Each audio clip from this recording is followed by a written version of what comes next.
Tweep. Bonjour et bienvenue sur Aldricoscope, la chaîne faite avec le cœur et tournée avec les pieds. C'est un plaisir de vous retrouver en direct de ma voiture pour cette nouvelle vidéo. Je rappelle qu'Aldricoscope est l'une des rares chaînes qui affirme et assume réaliser ses prises en une seule fois et sans filet. Une fois n'est pas coutume, nous allons encore parler d'une de mes expériences de lecture, une lecture en VO cette fois, qui j'espère vous donnera envie de découvrir le titre.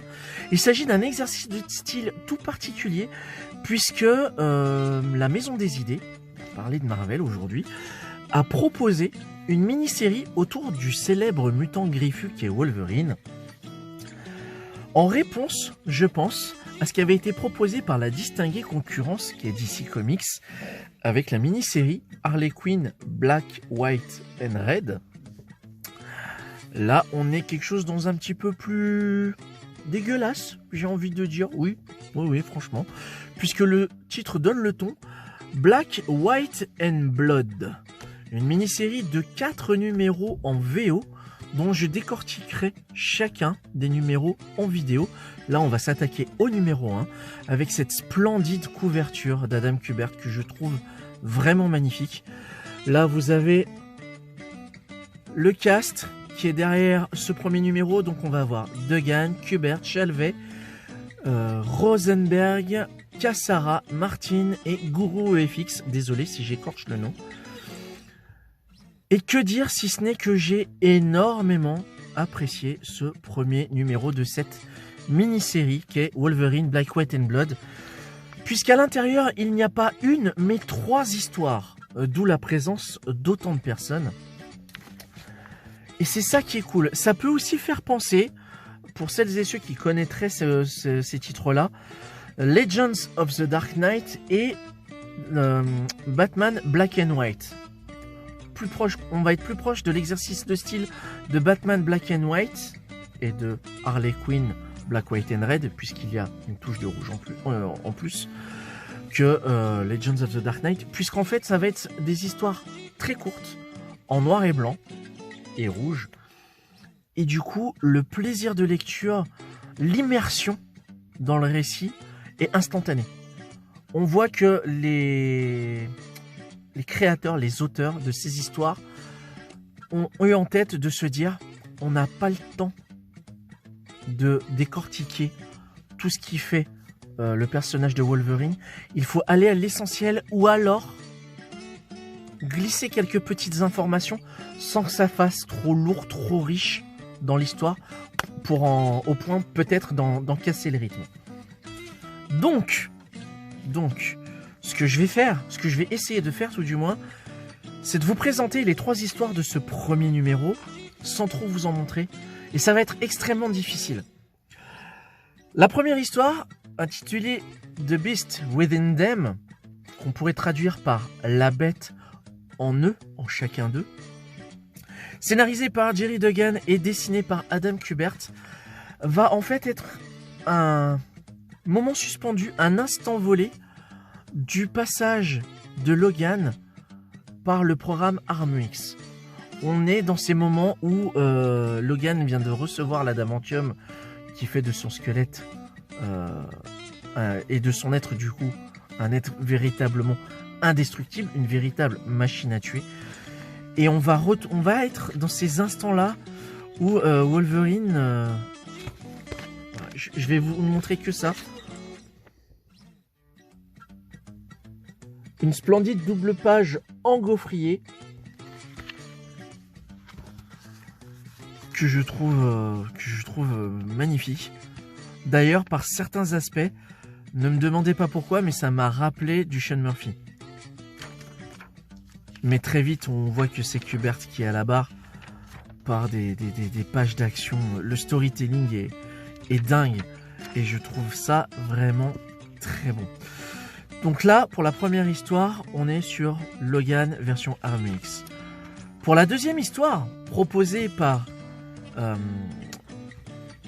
Matthew Rosenberg et Joshua Cassara, intitulée I Shall Be a Wolf, on pourrait traduire par Je devrais être un loup, ou je vais être le loup.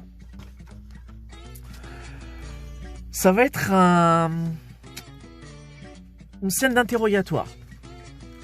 Wolverine est mis à mal par Hydra, il est capturé, il est fait prisonnier. Et en fait, l'histoire est un immense interrogatoire qui va révéler un jeu du chat et la souris entre ces deux parties-là.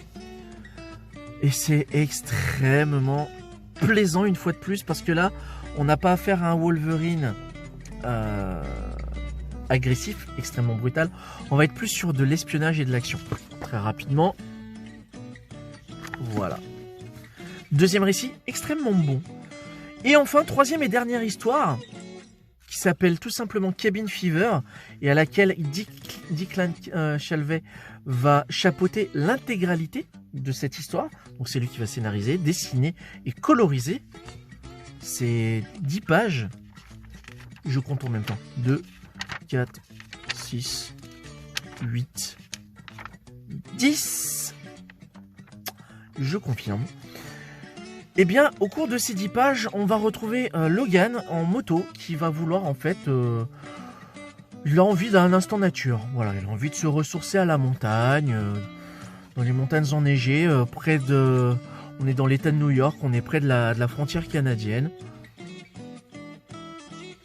Et là, déjà géographiquement, je vous dis, il y a un truc qui colle pas. Enfin bon, après je suis pas spécialiste de la géographie américaine, mais bon, bref. Et en fait, quand il va arriver, pendant il fait une pause, il va arriver dans un endroit qui forcément va sentir le sang. Il va trouver une maison isolée.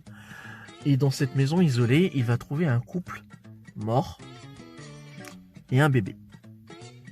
Et là, les choses vont s'envenimer, forcément, parce que sinon il n'y aurait pas d'histoire. Et j'ai adoré, une fois de plus. C'est une autre facette de Wolverine, c'est une autre facette de Logan qu'on nous propose. Et ça fait plaisir. Et en l'espace d'un seul numéro, on a 3 histoires qui vont venir présenter et à la fois étoffer et enrichir l'univers de Wolverine, sans pour autant flinguer la continuité si on est un lecteur assidu du titre de Wolverine. C'est ma suggestion du jour, c'est de la lecture VO, c'est proposé par Marvel. Wolverine, Black, White and Blood, le numéro 1, avec la petite mention Parental Advisory pour souligner que là, on a clairement affaire à un Wolverine qui fait dans le sonore et le dégueulasse. Je me permets un petit parallèle, si vous avez vu les films X-Men et que vous avez vu le film Logan, vous voyez où je veux en venir. Dans l'univers X-Men, Wolverine est certes violent, est certes brutal, impulsif, mais pas une goutte de sang n'est versée. Ou du moins on en voit assez peu. Que dans Logan, ça défouraille sec, on voit des viscères, on voit des membres coupés, on voit des têtes arrachées. Là c'est la même chose. Là on a clairement affaire à un Wolverine plus proche d'X-Force, encore que dans les récits d'X-Force, je trouve qu'on reste assez soft. Là, les auteurs ont les coups des franches pour proposer des histoires qui leur sont propres et ça fait plaisir. Moi, j'ai vraiment beaucoup aimé. Je remercie, par le biais de cette vidéo, Comic Zone de m'avoir réservé et commandé ces titres parce que je ne pensais pas pouvoir les lire un jour et j'ai eu la grande surprise de pouvoir les recevoir et ça fait plaisir. Voilà. Cette vidéo est à présent terminée. Petite parenthèse post-vidéo. À l'heure où je tourne cette vidéo, la campagne Ulule est sur ses dernières heures de collecte.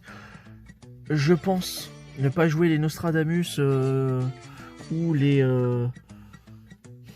Watu. Ouais, en tous les cas, je pense que la campagne n'a pas abouti. Mais Alric Origin Story sortira tout de même et Wolverine Black, White and Blood m'a prouvé que l'exercice d'aller à l'essentiel sera peut-être une façon pour moi de proposer Alric Origin Story, donc qui ne fera pas 56 pages mais qui en fera beaucoup moins, je ne sais pas encore. Il va falloir que je retravaille le scénario, devoir faire un petit cut pour proposer si on fait une analogie cinématographique, une sortie cinéma au lieu d'une director's cut. En tous les cas, merci encore à toutes celles et tous ceux qui ont participé, relayé les informations autour de cette campagne. Merci beaucoup. Voilà, cette vidéo est à présent terminée. Si vous avez aimé cette vidéo, si vous avez aimé Wolverine Black, White and Blood, n'hésitez pas à m'en faire part dans les commentaires. Dans tous les cas, prenez soin de vous. À bientôt pour une prochaine vidéo. Pleine funitude. Ciao.